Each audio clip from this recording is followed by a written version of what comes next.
பலத்தை அம்பு கொண்டு அசங்கென்றால் அசங்குமோ? நம்பமற்ற பார்க்கடல் கலங்கென்றால் கலங்குமோ? இன்பமற்ற யோகியை இருளும் வந்து அணுகுமோ? செம்பொன்னம்பலத்துளே தெளிந்ததே சிவாயமே.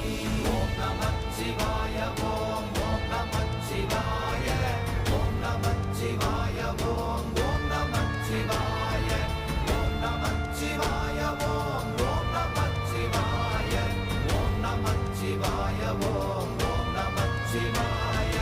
அவ்வெனும் எழுத்தினால் அகண்டம் ஏழுமாகினாய், உவ்வெனும் எழுத்தினால் உருத்தரித்து நின்றனை, மவ்வெனும் எழுத்தினால் மயங்கினார்கள் வையகம், அவ்வும் உவ்வும் அவ்வுமாய் அமர்ந்ததே சிவாயமே.